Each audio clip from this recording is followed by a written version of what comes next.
Hello friends, स्वागत है आपका मेरे यूट्यूब चैनल पे।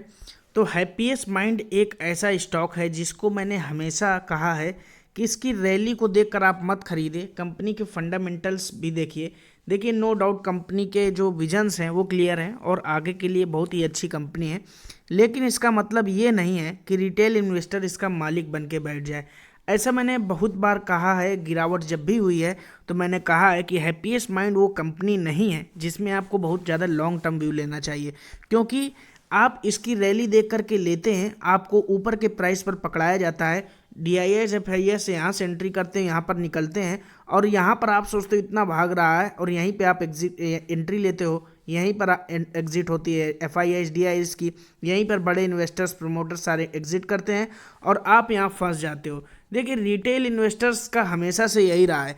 रिटेल इन्वेस्टर के दिमाग में ये चीज़ चलती है कि हाँ, टीवी पर सुन लिया, यूट्यूब में सुन लिया, ज़रा थोड़ा बहुत फंडामेंटल्स देख लिया, कंपनी का बिजनेस देख लिया, बस सब समझ लिया।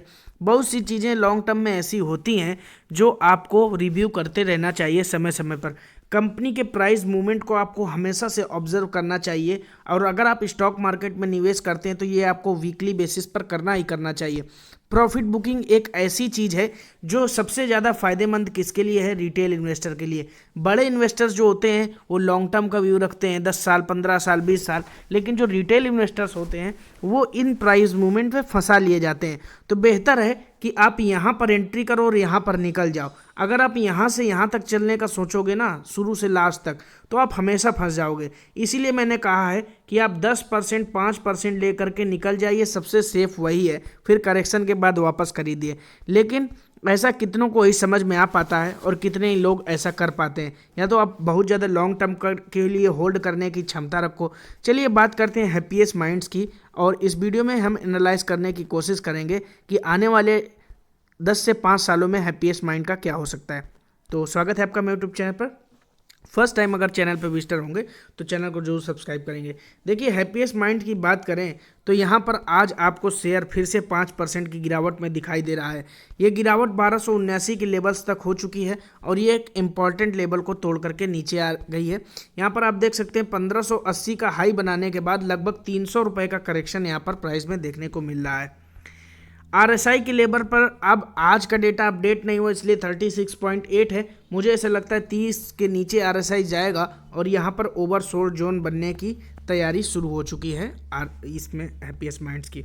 सबसे ज़्यादा मुझे जो चौंकाने वाली बात ये लगती है कि रिटेल इन्वेस्टर का इसमें जो 25% की होल्डिंग है। देखिए, यहाँ पर मैं आपको दिखा देता हूँ, ऐसे कुछ नहीं, हवाबाजी नहीं। देखिए, individual share capital up to 2 lakh, यानी 2 लाख और उससे कम निवेश करने वाले बंदे कितने हैं तो वो आपके सामने भैया 5,20,821 भाई साहब फंसे हुए हैं, हमारे भाई बहन जी सब फंसे हुए हैं, जिसमें उनकी होल्डिंग 25.38% की है।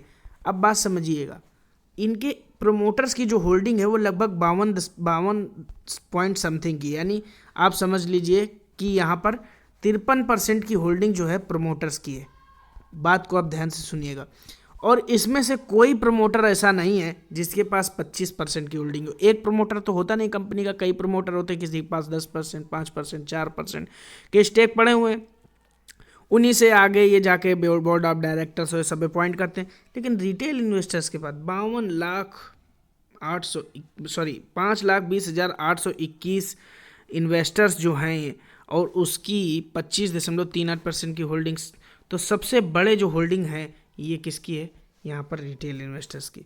तो अगर कल को गिरावट होती है तो सबसे बड़ा नुकसान किसका है? रिटेल इन्वेस्टर का। आप समझदार हैं। बाकी प्रोमोटर्स को आप देख लीजिए, 53.25% की होल्डिंग बनी हुई है, जून से सिमिलर है, कोई दिक्कत की बात नहीं है अभी फिलहाल। तो FIS ने अपनी होल्डिंग बढ़ाई है, DIS ने भी अपनी होल्डिंग को आधा कर दिया। FIS ने जहाँ अपनी होल्डिंग को बढ़ाया वहाँ DIS ने अपनी होल्डिंग आधी कर दी। बात समझते जाइए, आप समझदार हैं।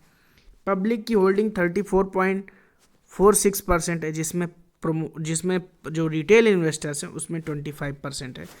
तो भैया, ये तो बहुत ही सोचने वाली बात ये है कि इस लेवल पर आप आए ही क्यों।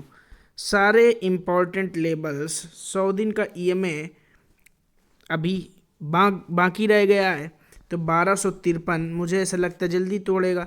1150 इसका अगला सपोर्ट होगा उसके बाद तो भैया कुछ कहा नहीं जा सकता। मुझे ऐसा लगता है कि जो लोग 1300 1350 के लेवल पर खरीद के बैठे हैं वो लोग तो इंतज़ार करें, अदरवाइज़ आप थोड़ा बहुत एवरेज करते रहिए, लॉस बुक मत कीजिए। देखिए लिया होगा तो आपने रिटर्न्स के लिए ही लिया होगा, किसी और शेयर में यहाँ से बेच करके निकलेंगे क्या पता वहाँ भी लॉस में फंस जाए।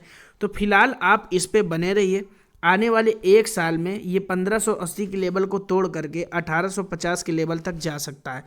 तो जितना भी मिले भगवान की दया से अच्छा है। फिलहाल तो अभी यही मूवमेंट चल रहा है कि रिटेल इन्वेस्टर की इतनी भारी होल्डिंग को देखते हुए कई सारे बड़े इन्वेस्टर्स यहाँ पर बिकवाली ज़रूर करेंगे, और जब वो बिकवाली करेंगे गिरेगा तो रिटेल इन्वेस्टर्स भी बेचना शुरू करेंगे डर के मारे, और वहाँ पर वो जाके वापस से खरीद लेंगे।